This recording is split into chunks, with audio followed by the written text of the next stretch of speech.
Just about everyone knows someone who has a snoring problem. It could be your partner, your parents, or even your grandmother.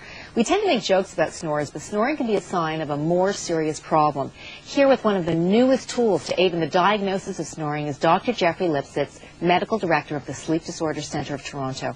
Welcome. Thanks, Marla. We talk about snoring, and it seems to me that it's more of an annoyance for the person who's beside the person who's snoring than the person who is snoring, but it can be serious, can't it? Well, it is an annoyance, and of course most men who snore deny that they snore. They only come in when their wives drag them in. That's right. And so it does have social implications, but it may also be a red flag for something more sinister. It's important to find out what exactly is going on in people who snore.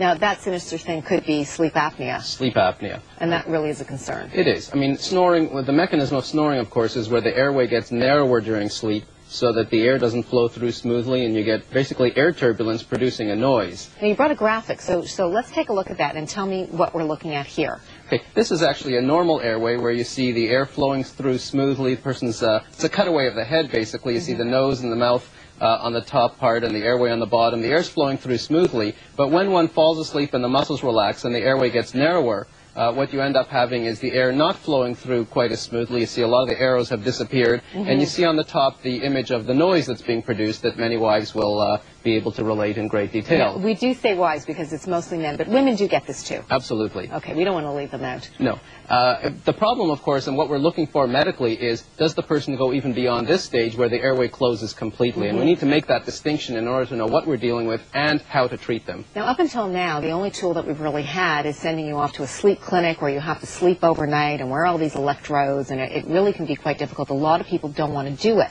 But you've brought us something that's new. What's new? Well, the sleep lab is still the gold standard. The problem is if there are 100 million people in North America who snore and perhaps 20 million who have sleep apnea, right, and we've only dealt with 20% of the 20 million, how on earth are we going to deal with everyone else? So there is a way now to screen people for snoring and to determine if they might in fact have sleep apnea, and that's an exciting new device called a sleep strip, which can be used. It's just a little mustache you apply that has a little computer built in that can pick up your breathing during the night and actually has a built-in LED device which will give you an indicator of your sleep apnea. This is the whole strip. That's the entire thing. You take it home and you put it on like a mustache.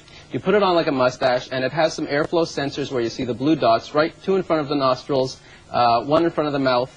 It has a built-in computer, a battery, and a little numeric display. Now, on this graphic, you can see you've got the oral and nasal. Now, what are those thermistors? Thermistors are things that can pick up the airflow by looking at temperature changes of the air as you breathe in and as you exhale. And they're typically the type of thing that's used in a sleep lab. Here, it's all been miniaturized and incorporated into one little device. So you sleep with this on. It's very light. I mean, you hardly even notice it. You sleep with it on all night, and then what do? You bring it into the sleep lab? You can bring it into the sleep lab, or you can actually mail it back to your doctor, because once the display appears, and there's some instructions on how actually that works, once the display appears, it's permanent and actually can go right into your medical chart so that it becomes a demonstration of what happened to you on that particular night. And is there, in fact, a significant degree of concern that you might have sleep apnea? Do we need to go further? Or are you one of these people who we can probably view as just being a snorer, if that's what you've told us, and then go on to treat you in that way, as opposed to taking a more medically serious approach? Certainly, because sleep apnea is a concern for a number of medical conditions: high blood pressure, stroke, even possibility of a rarely death. That's right. Sleep apnea, the big reason we have to distinguish this is, as you say, sleep apnea, if you have it, can lead to medical complications, also because it's more likely to make you tired during the day. Right. The literature says it increases the risk of a car crash 5 to 7 times. Wow. So there are some short-term and long-term concerns, and we really want to know what we're dealing with here, snoring or sleep apnea. Thank you so much. My pleasure.